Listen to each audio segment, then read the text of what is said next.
58-year-old man has been charged with murder after allegedly beating his wife, 37-year-old Cherry Ogre, leading to her death. The drama unfolded at around 12:30 p.m. on the 26th of July, when her husband, 58-year-old Anthony Ogre, called emergency services after his wife sustained severe head injuries the night before. The authorities were alerted to her condition, and the paramedics rushed Cherry from the Port Hughes home in South Australia's Yorke Peninsula to the Woolaroo Hospital. Cherry was in a critical condition and suffering from severe brain injuries. She was then airlifted to the Royal Adelaide Hospital, where she later died on the 28th of July.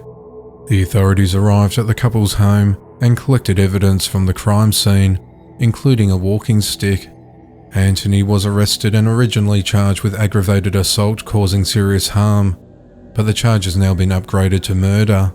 Anthony told police that his wife was drunk and fell backwards, but could not explain why his wife had a huge lump on her forehead the size of a tennis ball. Cherry's daughter, who used to live with the couple, said she had witnessed domestic violence on a number of occasions, which Anthony denied, saying his stepdaughter was just looking for someone to blame. Anthony is held in custody and has been refused bail as the investigation into the matter continues. A mother has been arrested after 3 children were found living in appalling conditions.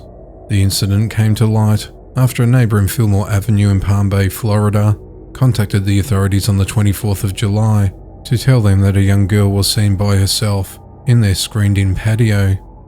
Officers responded and arrived at the scene and approached the young girl. They realised that she was non-verbal and had a disability, but she was able to tell the police officers that she lived next door. When officers went to the girl's house, the mother, 43-year-old Melissa Doss, refused to open the front door for them. She instead climbed over the back fence and wandered around the home to speak to the officers.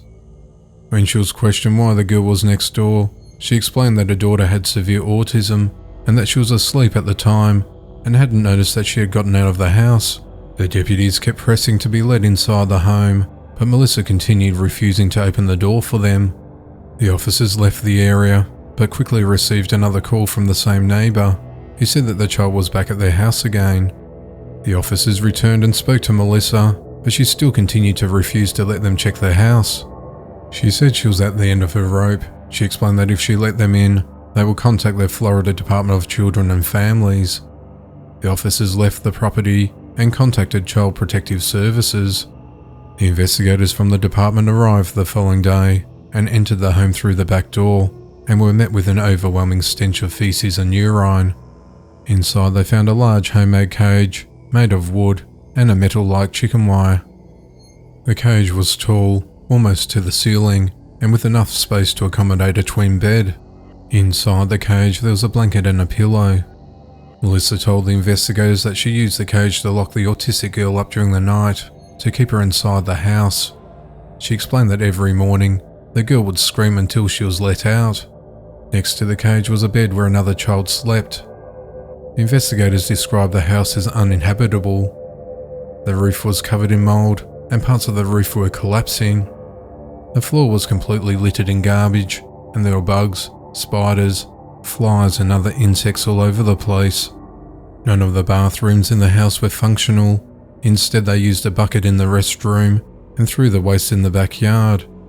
The house had no access to food or water. The girl and 2 siblings were removed from the property.